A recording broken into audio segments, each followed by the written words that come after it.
What's up guys? So today in this video I'm going to be showing you a very exciting topic for me. I've wanted to show this integration for a while, but it is essentially something happens in Airtable. So the data changes in a very specific way.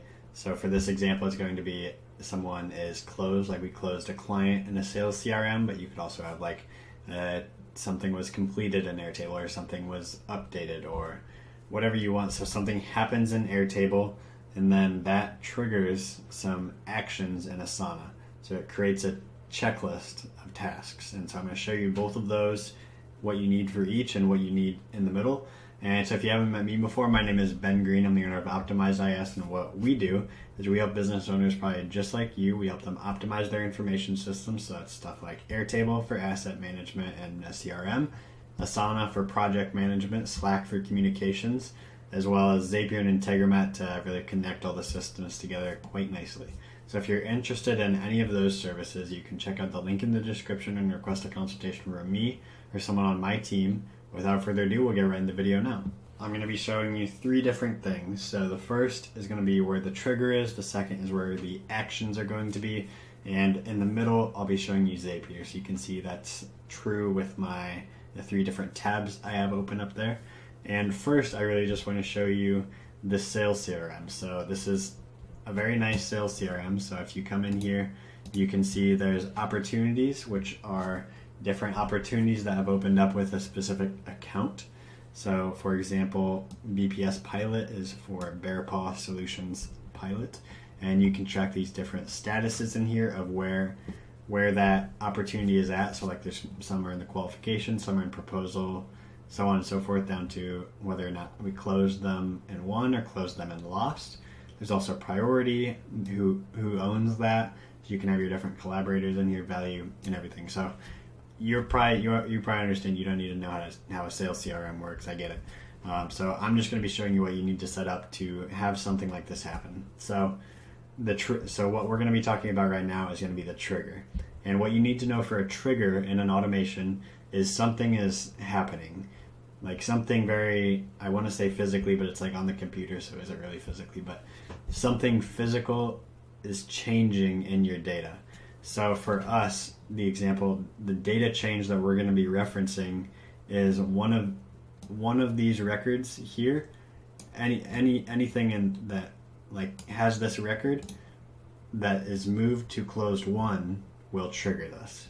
And so the way you set this up in Zapier, or if you're using Zapier, the way you want to set this up is you want to trigger this by setting up a view that only shows the records that match the conditions of that being met. So if I have a record and I move it out of this stage, it will leave this. If it will leave this view. So right now you can say I have 4 records in here. If I have a record that moves in here, so say I have this one's in qualification, they move into the 1 stage.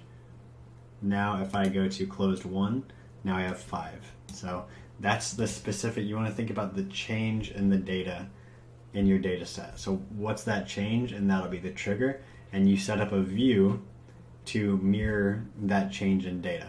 So what are the conditions that have to be met? That's where you set up in these filters. When the status is 1, then I want to start my onboarding process. And so that's what we're going to be setting up here. So once you have that set up, you're going to be golden. So just make a separate view over here. And once you really nail down those filters, what you want to do is you want to come right here to the collaborators and you want to change this to a locked view.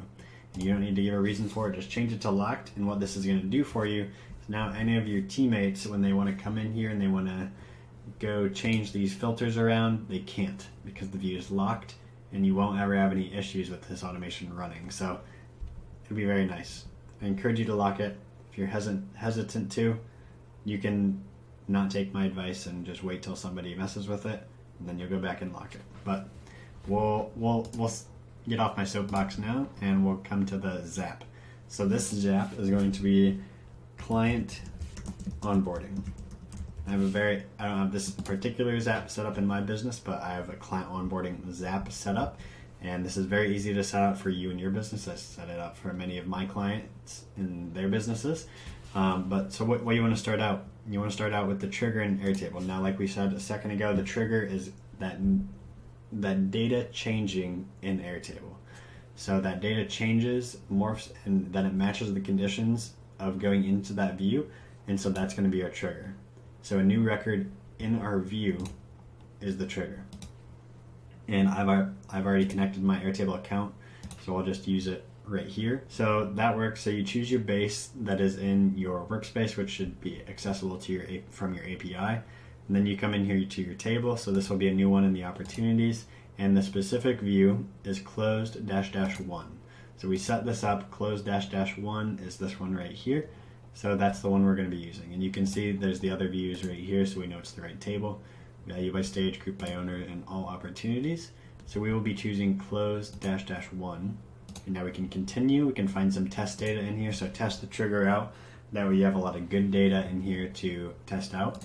And if we come in here, we can see that, let's see, Ace Poly second use case. That's right here. So that matches up. That's one of our use cases in here. And that's one of our good pieces of test data. Press continue.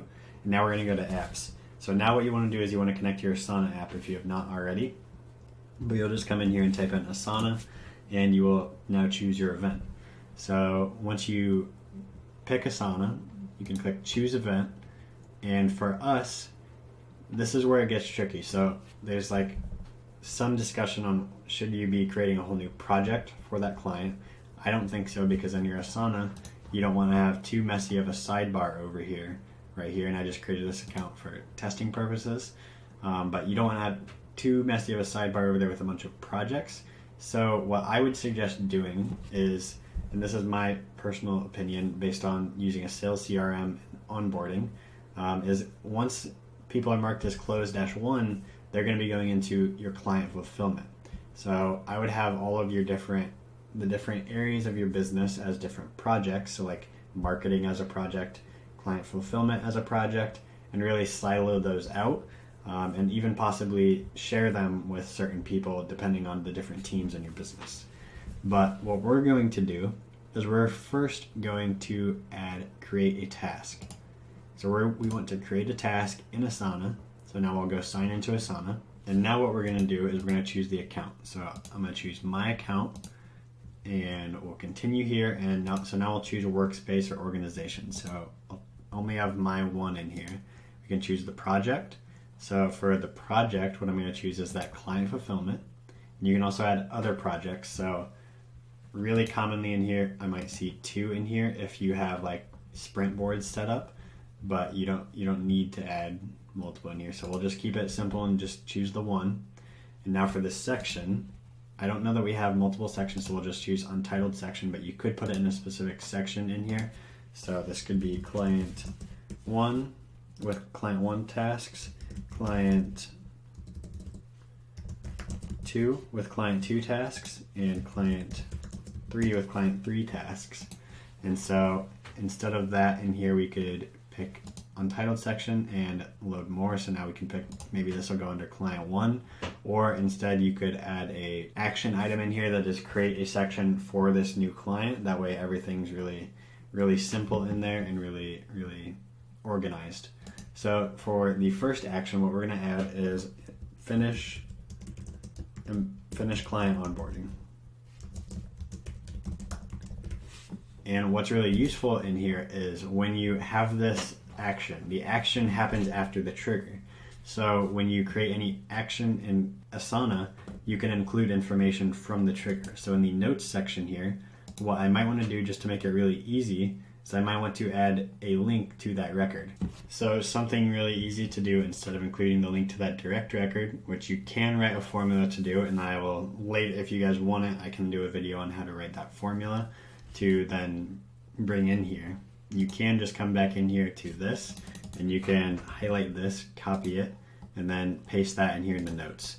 So we might have name and then more notes down here, and you can include that link there. But another thing that I wanted to show you is you might want to include some dynamic data in here. So if you want to say for, and then you can include some of the notes. So Ace Poly second use case, and you can include like client name in here, so you can pull in more data from the Airtable trigger.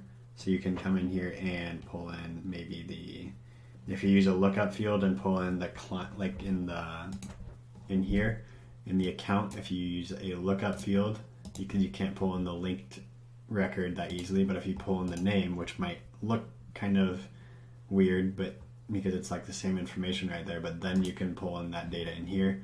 And if you do this kind of stuff after you have already tested it, what you would want to do is you just want to come load more test data, pull in a new one, and press continue, and then come in here to your Asana and keep editing your task. So it'll make you go through this again, but all of your stuff should still be in here.